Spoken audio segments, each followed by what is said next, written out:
Dans une des pièces de Shakespeare, Comme il vous plaira, la forêt d'Ardenne, c'est vraiment un lieu où tout est possible, où l'homme rencontre son besoin de l'autre et se rend compte qu'il fait partie d'un tout, où son environnement et son milieu, c'est vraiment un même tout. Donc, il n'en fallait pas plus pour que tous les membres tombent en amour avec le nom Forêt d'Ardenne. On est une forêt où les éco-citoyens germent et se déploient.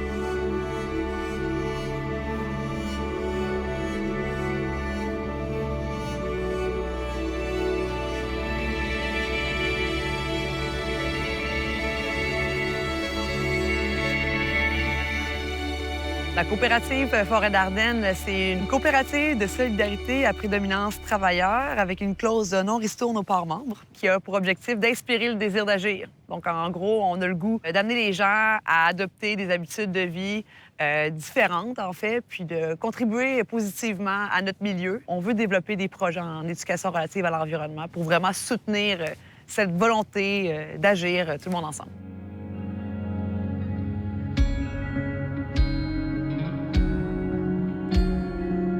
Moi, j'ai la chance d'avoir beaucoup d'amis qui travaillent dans le domaine de l'environnement, dans plusieurs associations, organisations à Québec. Puis ils me demandent souvent, mais c'est quoi la différence entre la coop, votre façon de procéder, versus notre OBNL? Puis en fait, c'est ça la beauté des choses, c'est que sur le conseil d'administration, tu as des travailleurs qui le vivent au quotidien, ce qui se passe, puis qui sont vraiment dans les enjeux, puis dans les opportunités aussi. Donc, ce côté-là, ça permet vraiment d'éclairer les décisions stratégiques. Le modèle coopératif nous permet d'être à l'avant-garde, puis toujours à l'avant, puis c'est pour ça qu'on a réussi à créer un projet si innovant. Aussi, les gens se sentent complètement responsables du succès, mais aussi de l'échec. Fait que ça donne le goût d'y participer, puis ça donne le goût d'y prendre part, puis de vraiment devenir un acteur mobilisant dans notre structure.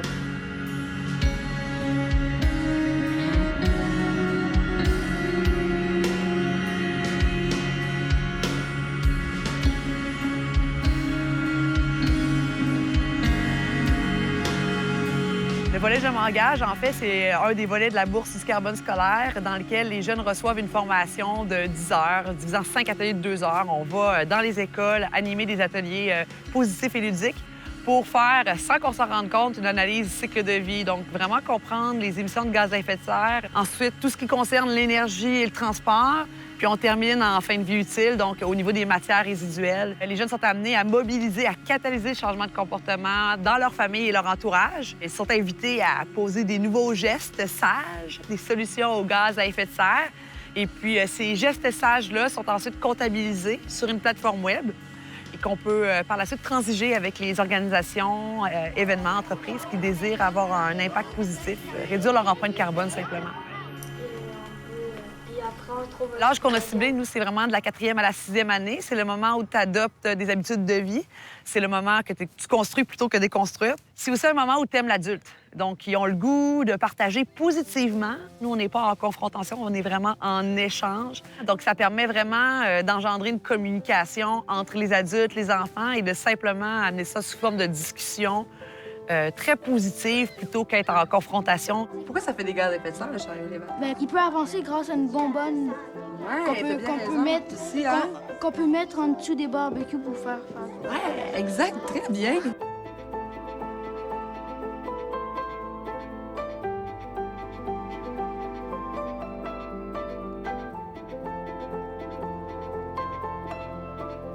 Il y a un animateur qui vient 5 fois par année, pendant 2 périodes. Il fait vivre aux enfants des activités pour connaître qu'est-ce que c'est des gaz à effet de serre. Il explique avec la terre et aussi comment on peut réduire les gaz à effet de serre par des petits gestes qu'eux vont pouvoir faire à la maison ou à l'école. Parfois, on va dehors voir, nous, dans notre quartier, où sont les gaz à effet de serre. On revient en classe pour mettre en commun. Et ils ont des missions à faire aussi à la maison pour impliquer les familles et leur entourage. C'est vraiment important parce que c'est eux qui vont aller propager ça dans leur famille. C'est vraiment important, je trouve, que ça parte d'eux. Ils font beaucoup les missions qu'on leur propose. À chaque fois que moi, j'en ai ajouté aussi, ils sont vraiment intéressés. Ça les sensibilise à recycler. à composter ou à éviter le gaspillage. Je trouve que c'est un projet qu'on peut intégrer dans notre programme de sciences. Et c'est pas quelque chose qu'on refera pas, là. Tu sais, des fois, on peut faire un thème que les enfants sont plus ou moins intéressés. Celui-là, ils sont impliqués. Les animateurs viennent, ils nous proposent des activités. Moi, je le conseille à toutes les écoles. C'est sain, un projet sain.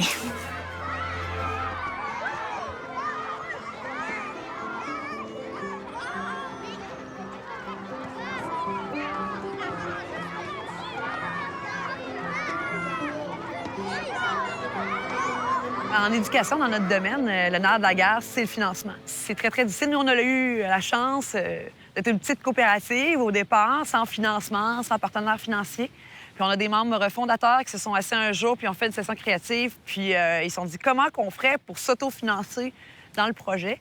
Puis de là est venue l'idée de créer une bourse du carbone en milieu scolaire. Donc, en fait, les gestes que les jeunes réalisent avec leur famille, les GES qui sont évités, sont ensuite vendus sous forme de crédit carbone éducatif à des entreprises qui désirent compenser. Et nous, l'argent nous permet de retourner dans les écoles, refaire le matériel éducatif, payer nos agents. Donc, on s'autofinance vraiment en créant un mouvement collectif où tout le monde y trouve son compte, où tout le monde se sent interpellé puis comprend qu'ils ont un pouvoir d'action puis ils peuvent aussi participer positivement à tout ça.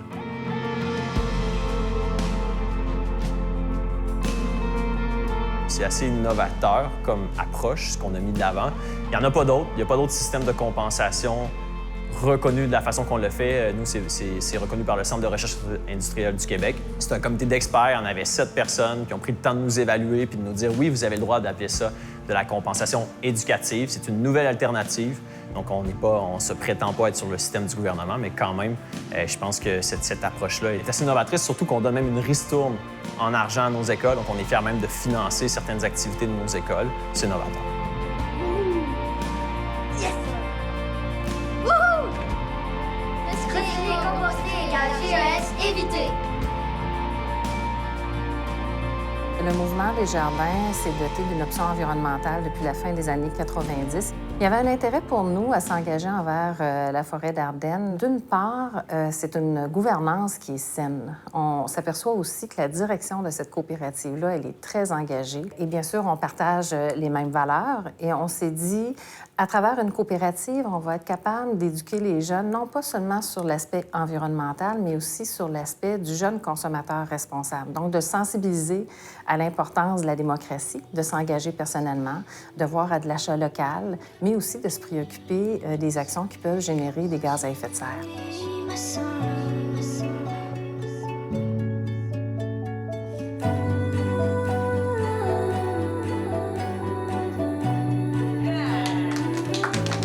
On aimerait voir la forêt d'Ardennes dans les prochaines années comme étant une référence en éducation relative à l'environnement, où on peut créer des projets porteurs, puis qu'on soit vraiment aux 4 coins du monde. Donc, là, présentement, on va être à l'échelle du Québec d'ici 2019. Ensuite, on aimerait la déployer au Canada, puis on est même en train de faire des démarches au niveau de l'international.